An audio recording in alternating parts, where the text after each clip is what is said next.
오늘은 너는 죄를 다스릴지니라 라는 제목으로 말씀을 나누겠습니다.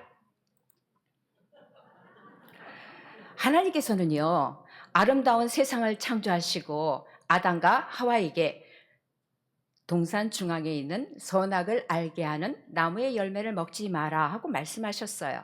아담과 하와는 예, 하나님 하고서 말씀을 지키기로 약속을 했습니다. 하지만 아담과 하와는 하나님과의 약속을 어떻게 했습니까? 지키지 않았어요. 어겼어요. 그래서 더 이상 이 에덴 동산에서 살 수 없게 되었어요. 창세기 4장 1절 말씀 함께 읽겠습니다. 아담이 그의 아내 하와와 동침하매 하와가 임신하여 가인을 낳고 이르되 내가 여호와로 말미암아 등남하였다 하니라. 에덴 동산을 떠나 살던 어느 날 하와에게 아기가 생겼어요. 하와의 배가 점점 불러왔어요. 시간이 똑딱똑딱똑딱 흘러가지고 아기가 태어났어요. 하와가 하나님께서 우리에게 아기를 주셨어요 하고 첫째 아이의 이름을 가인이라고 지었어요. 창세기 4장 2절 상반절 말씀 함께 읽겠습니다. 그가 또 가인의 아우 아벨을 낳았는데, 그리고 시간이 또 똑딱똑딱 지나서 하와가 또 임신을 했고 가인의 동생이 태어났어요. 하와가 하나님께서 우리에게 또 아기를 주셨어요 하고 이름을 아벨이라고 지었어요. 똑딱똑딱 시간이 또 흘러가지고 가인과 아벨은 어른이 되었어요. 창세기 4장 2절 중반절 말씀 함께 읽겠습니다. 아벨은 양치는 자였고 호이 호이 동생 아벨은 들에서 양을 돌보는 목자가 되었어요.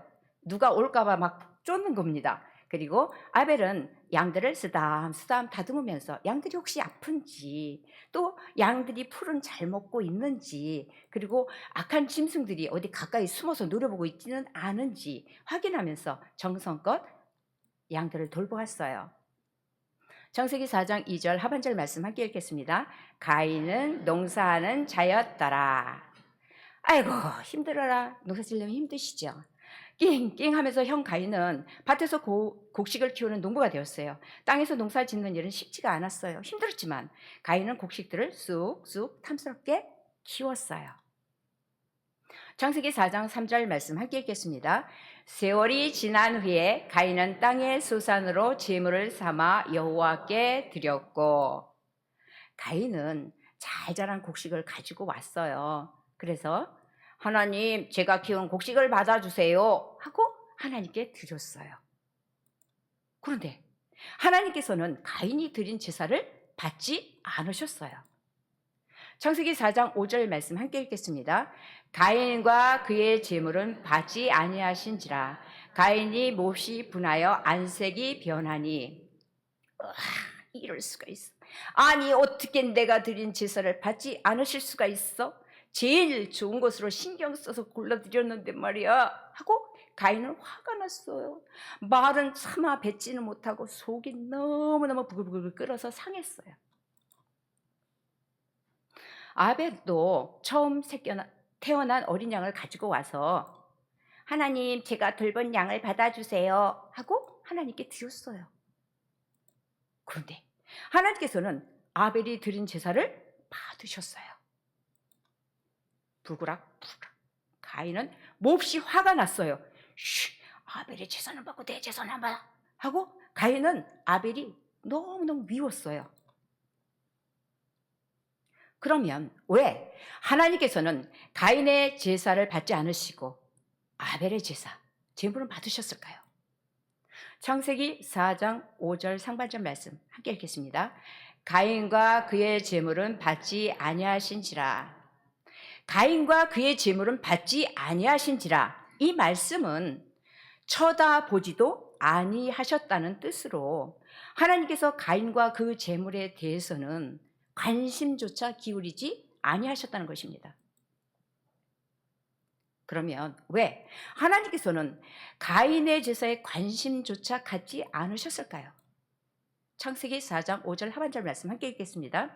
가인이 몹시 분하여 안색이 변하니.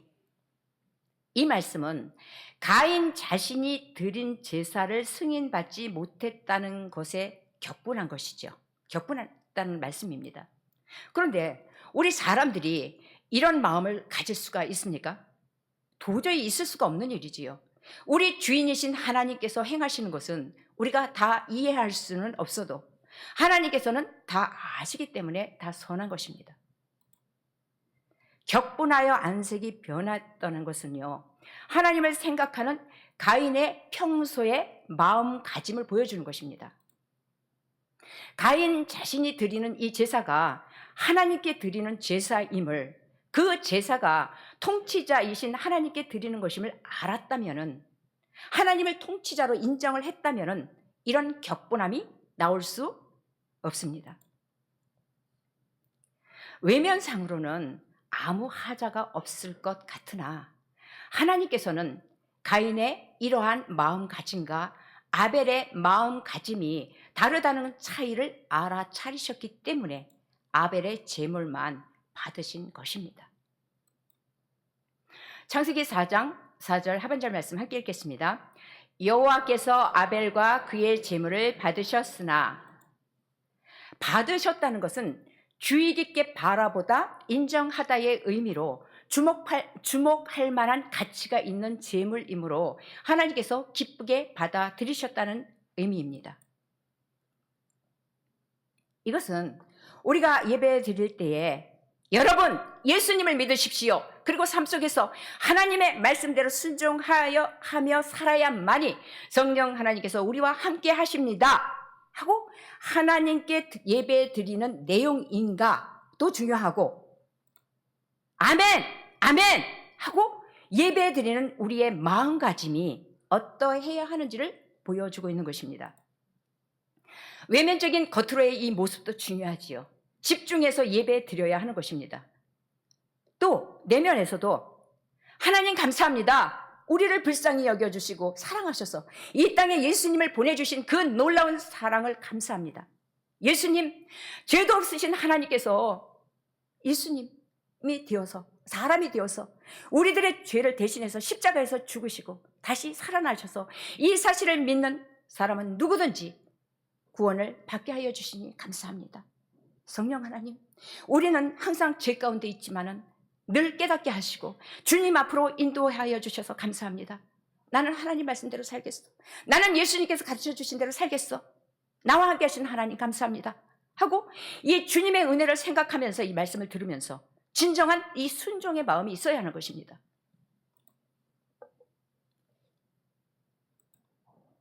예배에 집중하여서 온전히 주님의 은혜에 감사하는, 기뻐하는 시간이 되어야 하는데, 오늘은 날이 좀 풀렸으니까 예배 마치고 그냥 1등으로 가가 점심 빨리 먹고 사과 따라가야지, 고추 따라가야지, 그 배추가 벌레가 많이 먹던데 빨리 가서 소독해야지.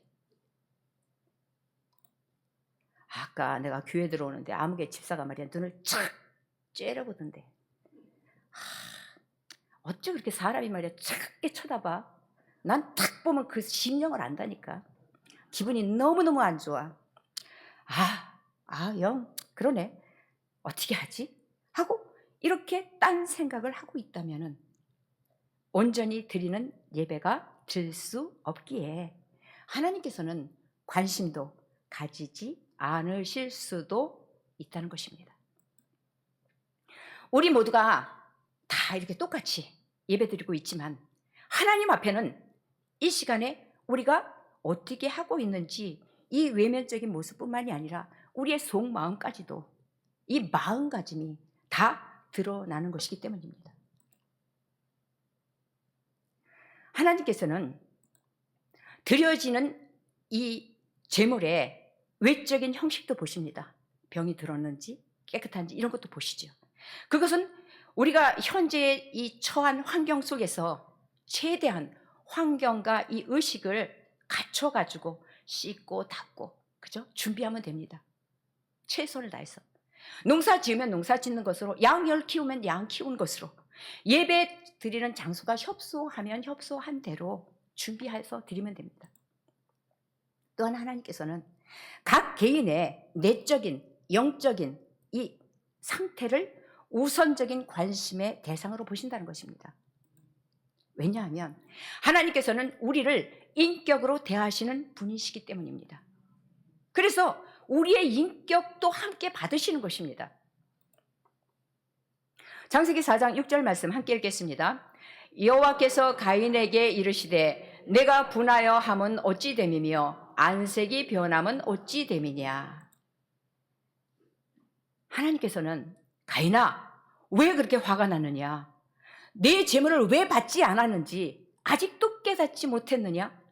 내 마음의 악으로 인해서 내 재물이 연락되지 못한 원인을 알지 못하겠어? 하고 가인에게 가인 자신의 이 내적인 악을 의식하지 못했느냐고 책망하시는 질문을 하신 것입니다. 창세기 4장 7절 상반절 말씀 함께 읽겠습니다. 내가 선을 행하면 어찌 낯을 들지 못하겠느냐. 내가 잘했다면은 왜 떳떳하지 않겠느냐는 말씀입니다. 그러나 가인은 이 말씀을 들으면서도 자기 내면의 이 악을 표출하는 것 외에는 깨닫지를 못합니다. 우리들도 때로는 어떻습니까? 저 사람은 항상 나를 무시하고요, 업신여기 있는 눈으로 째려본다니까요. 왜 나를 무시하나요? 내가 너무너무 억울해서 견딜 수가 없어요. 왜 나한테만 그렇게 해요?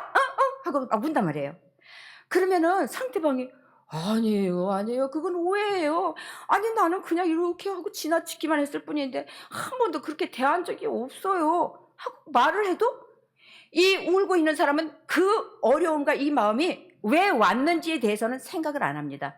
그리고 내가 느낀 거 탁 보니까 째려봤어. 탁 보니까 내 욕하고 있는 거 손가락질했어. 이런 어떤 것에 대해서만 틀림없어 라고 생각하고 화를 내거나 울거나 원망 또는 불평을 하기도 합니다.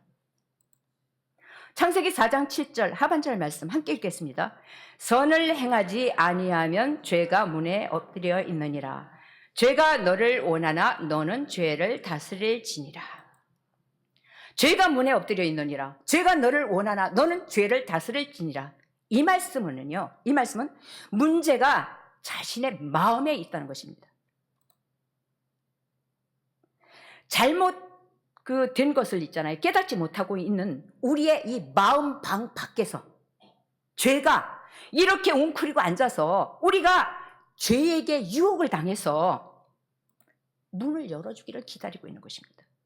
그리고 이 죄가 웅크리고 앉아있는 이 죄의 소원은 죄를 지어 악한 생각을 해. 죄가 아까 너한테 손가락질 막 하고 막 험담한 거야. 그게 너를 갖다 욕한 거야. 죄가 너 모르게 네 거 있는 거 싹 가져갔어. 째려봤어. 그럼 가만두면 안 되지. 가서 때려줘. 싸워. 미워해. 욕해. 뺏어. 하고 있잖아요. 이 언제든지 우리가 이 죄의 생각을 가지고 이 죄를 짓게 하려고 달려들어서 이 심령에 침투하려는 것입니다. 호시탐탐 노리면서 죄를 짓기를 독촉하고 있는 것입니다. 그러면 이 독촉을 받은 사람들은 어쩝니까? 자기 마음을 지키지 못한 사람들은 죄를 다스리지 못하고 날 믿고 투자만 해. 거기가 몫이 무척 좋아. 그 땅 사기만 해. 하고 남이 뭘 가지고 있는 걸 보면 밤중에 가서 몰래 또는 훔쳐갑니다. 또 너 아까 왜 째려봤어? 아니 너는 왜 그렇게 내 말끝마다 아니 곱게 이렇게 토를 달고 덤벼? 하고 싸우고. 왜 너는 잘난 척하는데 너는 그럼 왜 이쁜 척만 하는데? 이러고서 미워하고. 내 말에는 너희들이 말이야 뭔데 말이야 내 말에 무조건 복종해 하고 때려주고.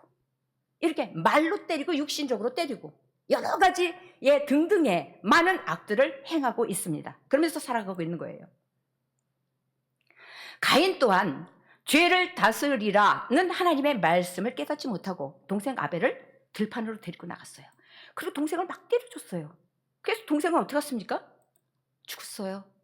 가인은 큰 죄를 짓고 나말라라 도망갑니다. 하나님께서는 창세기 4장 7절 하반절에서 선을 행하지 아니하면 죄가 문에 엎드려 있느니라. 죄가 너를 원하나 너는 죄를 다스릴지니라 하셨습니다. 선을 행하지 아니하면은 잘못을 뉘우치고 선을 추구하려는 마음을 갖기는커녕 오히려 더 완악한 마음을 갖는다면 이라는 뜻입니다. 이것은 이미 가인이 죄의 마음을 갖고 있었다는 말씀입니다.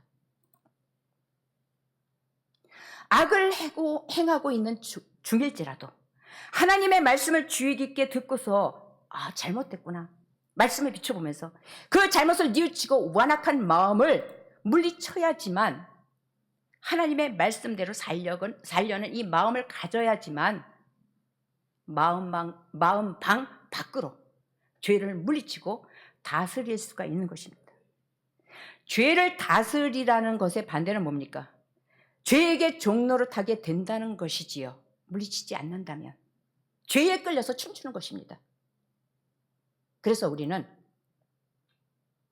혹시 누군가가 와서 째려봤어? 왜 째려보는 거야? 나 욕했어? 내가 딱 들으니까 그래? 하고 이런 어떤 느낌들 등등등을 받았을지라도 울면서 고민하면서 나 교회 가야 돼 말아야 돼 하지 말고, 속상해하지 말고 이것을 딱 물리치고 상대방을 미워하게 되는 것이나 괴롭히고 싶은 것 등등을 아예 차단해야 합니다. 그것은 자신만의 생각일 수도 있기 때문입니다. 상대방은 아무 뜻도 없이 그냥 이렇게 쳐다본 것인데 어쩌면 상대방의 눈이 조그매가지고 이렇게 봤는데 째려본 것 같이 보였을 수도 있어요. 그렇죠? 그렇게 그냥 느껴진 것 뿐이에요. 그냥 탁 쳐다봤는데 차가워, 얼음장 같아. 그냥 쳐다본 것 뿐이에요. 그럴 수도 있기 때문에 열심히 어떤 사람이 물건을 나르면서 혹은 어떤 일들, 교회에서 뭐 다른 많은 일들이 있죠. 이런 일들을 열심히 지금 하고 있습니다. 열심히 혼자 낑낑거리면서 하고 있는데 이렇게 쳐다만 보고 도와주지 않는 사람이 있다면 어떻게 해야 될까요? 기분 나빠하면서 화를 내야 할까요? 아니지요. 그냥 그러려니 하고 너무 속상해하지 마세요. 다른 일들도 마찬가지입니다. 내 생각에 드는 대로 판단하면은요, 불평이 나오고 화가 나고, 그러다 보면은 하나님의 말씀대로 순종하기보다는 우리의 마음 방문 앞을 지키고 있는 죄가 침투해 올 수 있기 때문에 기껏 일하고 자신의 마음을 죄에게 내주는 일은 아예 차단하는 것이 좋습니다. 기껏 은혜 받고서 은혜 확 쏟아버린다 그러죠.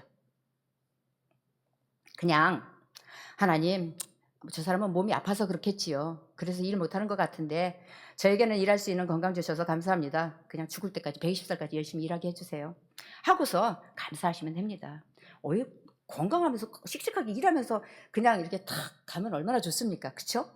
아파서 골골하는 것보다 더 낫죠. 그냥 감사하세요. 물론 한바탕 뜨고 싶은 마음도 들지요. 그렇죠? 우리는 연약한 사람들이잖아요. 감정이 있으니까요. 저쪽에서 그러는데 내가 안 그러겠습니까? 그냥 팍 싸우고 싶죠. 하지만 한번 이렇게 팍 해서 떠가지고 다투고 나면은 그 다음부터는 어떻게 됩니까? 관계가 완전히 틀어지죠. 그래서 특별한 경우, 아주 특별한 경우 아시죠? 저도 한바탕씩 뜹니다. 특별한 경우가 아니고는 그러려니 하고 넘어가야 합니다. 그 특별한 경우는 개인에 따라서 다 다르겠죠. 마태복음 5장 23절에서 24절 말씀 함께 읽겠습니다.